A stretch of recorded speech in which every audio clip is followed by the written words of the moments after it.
कृष्ण कन्हैया मुरलीधर मनमोहन कान मुरारी है, गोपाल मनोहर दुभंजन घनश्याम अटल बनवारी है। वो कंस विनाशक महारथी सुदर्शन चक्रधारी है, मन कुंज फिरिया सांवरिया नाना कान मुरारी है। सब रूप निराले हैं उसके, हर लीला उसकी न्यारी है। वो मुस्कुराहट फूल दिल खुशबू समझते हैं, जो तारे मुस्कुराहट फूल दिल खुशबू समझते हैं, वो सारे लोग मेरे शहर में उर्दू समझते हैं। दिल का किला, दिल का महल, काबा जो ढह गया है तो क्या जाएगा मैं शेख, कुछ कसरे दिल नहीं कि बनाया न जाएगा।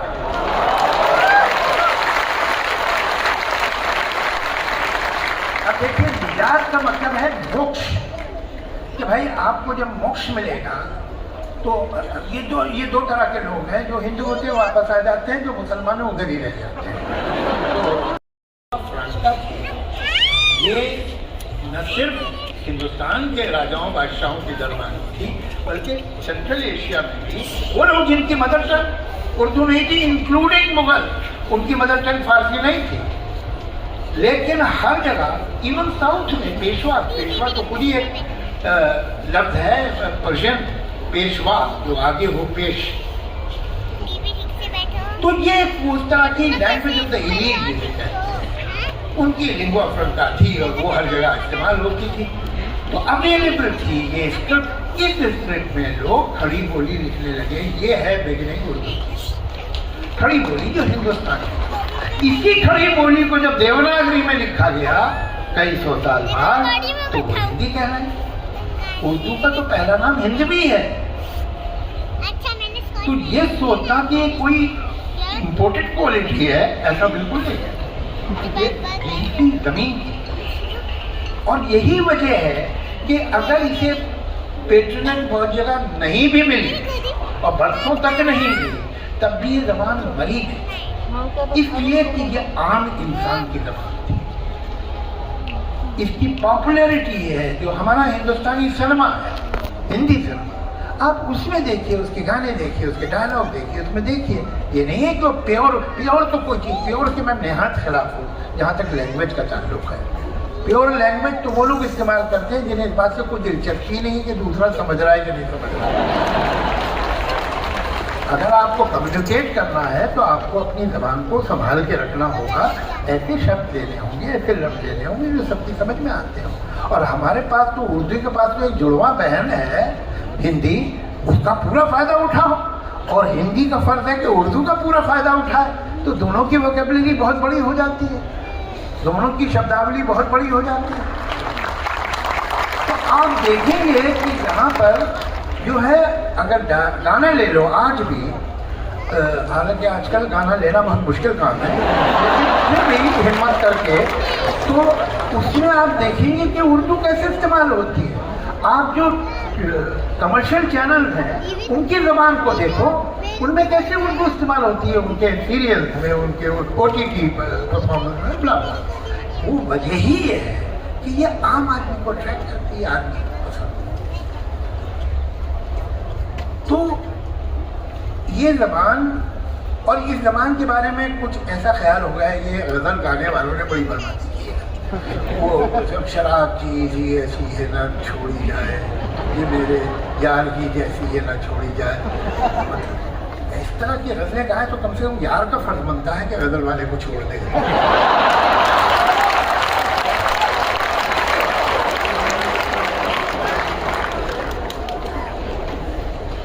क्यों? हिंदुस्तानी शायरी का वो यही समझते हैं, उर्दू शायरी का मतलब है शमा, परवाना, मैखाना, शराब पे, ये गलत ख्याल।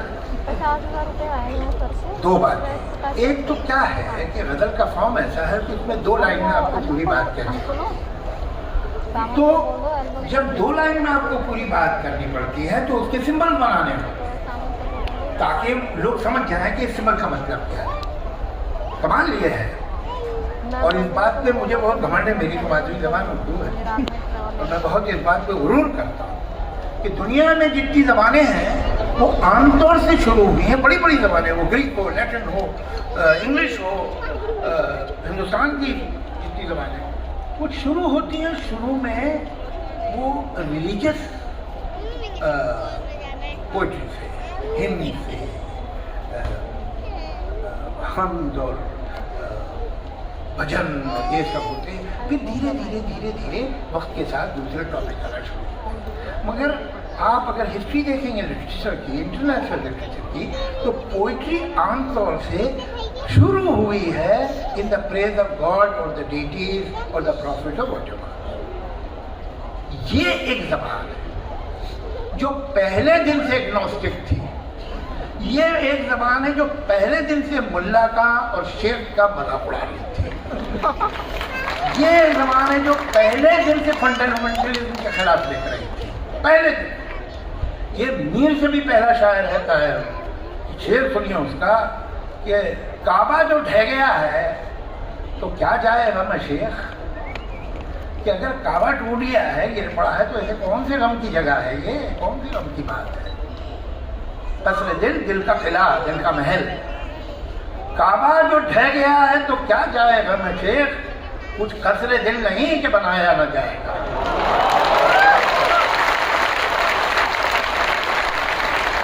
अब देखिए, निजात का मतलब है मोक्ष, कि भाई आपको जब मोक्ष मिलेगा तो ये दो तरह के लोग हैं, जो हिंदू होते हैं वापस आ जाते हैं, जो मुसलमान हैं उधर ही रह जाते हैं, तो जन्नत या दोज़ख में। तो मगर ये मोक्ष का कॉन्सेप्ट दोनों जगह इसे निजात बोलते हैं। मीर का शेर सुनो, जाए है जी निजात के गम में, ऐसी जन्नत गई जहन्नम में। ये एटीट्यूड है। अरे भाई, इनका मजहब तो बताता है ना कि जन्नत है जहन्नम है। तो आज से 200 बरस पहले आदमी ने शेर लिखा कि हमको मालूम है जन्नत की हकीकत, लेकिन दिल को खुश रखने को गालिब ये ख्याल अच्छा। कमाल की बात यह है कि 200 बरस पहले उसने यह शेर लिखा और दाद पाई और हम तक पहुंचाया गया वो शेर। आज कोई ऐसी बात कह देता तो फतवा हो जाता। हम उल्टे जा रहे हैं, लेकिन उर्दू उल्टी नहीं आ रही। मैं शायद 1-2 बार पहले भी कहीं सुना चुका हूँ ये बात, लेकिन मैं आपको सुनाना चाहूँ कि मैं फिल्म लिख रहा था और उसमें मैं एक दिन गया, सिटिंग थी, लक्ष्मीकांत यादव म्यूजिक डायरेक्टर थे, तो वो बैठे हुए थे डायरेक्टर और वो गनचंद्रा, मेरा कुछ कंफ्यूज से लगे। तो हाँ, मैंने कहा भाई क्या है अगली सिचुएशन, ट्यून बताइए। कि हम लोग आजकल ज़्यादातर क्या होता है कि ट्यून पहले बनती है फिर उस पर गाने लिखे जाते हैं। वो कैफी साहब ने कहा है कि ये ऐसे ही है जैसे कमर पहले खोद ली जाए फिर मुर्दा ढूंढा जाए, तो इसमें भी यही हो। तो मैंने पूछा क्या बात है आप लोग, कुछ कहने वही एक सिचुएशन है, वो असल में क्या था निकल आई थी, अब समझ में। अब मैं बताओ भाई क्या। हाँ नहीं वो है असल में क्या, वही इतना घूमने फिरने की जरूरत नहीं, मुझे बताइए। तो हम लोग सोच रहे थे कि यहाँ एक कृष्ण की आरती आ जाती तो बड़ा अच्छा था। तो मैंने कहा ठीक है, उसमें मसला क्या है, आप मुझे ट्यून कैसेट पे दे दीजिए, मैं देख क्यों करता हूँ। तो उन्होंने बड़े आधे यकीन के साथ ये क्या लिख पाएगा कृष्ण की आरती, मुझे दे दिया। मैं अगले दिन पहुँचा, मैंने उनसे कहा कि आपने जो दी थी मुझे ट्यून, वो आरती की ट्यून नहीं थी, वो एक गाने की ट्यून थी। मैंने वो तो उस पर सब लिख दिया है, लेकिन आरती में एक प्रसंडो होता है, आरती ऊपर उठती है और अपने क्लाइमेक्स तक जाती है। आपने वो ट्यून में मुझे दी ही नहीं, वो मैंने अपनी तरफ से लिख दिया है, आप इसकी ट्यून बता दीजिएगा। वो कहने लगे क्या लिख दिया है। मैंने कहा मैंने ज़्यादा झंझट नहीं किया, मैंने सिर्फ कृष्ण जी के नामों से ही पूरा बनाया और कुछ कहा ही नहीं। तो कहीं सुनाइए, तो मैं आपको सुनाता हूँ। वो कृष्ण कन्हैया मुरलीधर मनमोहन कान मुरारी है, गोपाल मनोहर दुबंजन घनश्याम अटल बनवारी है। वो कंस विनाशक महारथी सुदर्शन चक्रधारी है, मन कुंज फिरंगिया सांवरिया नाना कान मुरारी है। सब रूप निराले हैं उसके, हर लीला उसकी न्यारी है। वो गोपीनाथ मदन मोहन वो श्याम पीताम्बर आएगा, आएगा जुगांधर आएगा, आएगा।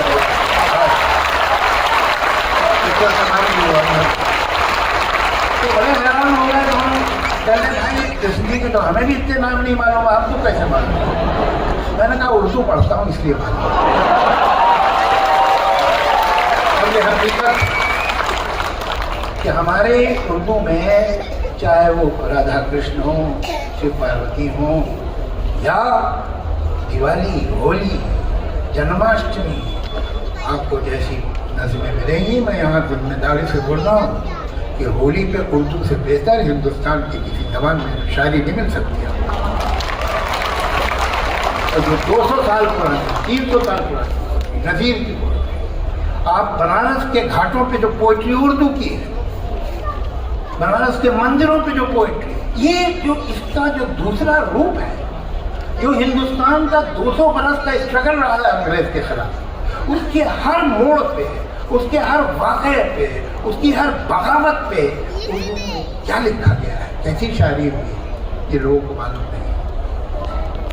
ये इसकी शक्ल है। और जिसको आजकल जो है, मतलब मैंने चंद बरस पहले एक अखबार में खबर पढ़ी थी, बड़ी खतरनाक थी कि साहब 2 टेररिस्ट मारे गए, एक गाड़ी में थे और उनके यहाँ से आरडीएक्स कुछ निकला और कुछ कारतूस और गन निकली और 3 उर्दू की किताबें भी थी। तो यार लोगों ने उर्दू की यह हालत कर दी है, जो नॉर्थ इंडिया का कल्चर पला है कई सौ साल तक, वो उर्दू में पला है। आपने you have thrown the baby along with the bath water, आपने वो बच्चा भी फेंक दिया साथ में। ये गलती नहीं होनी चाहिए।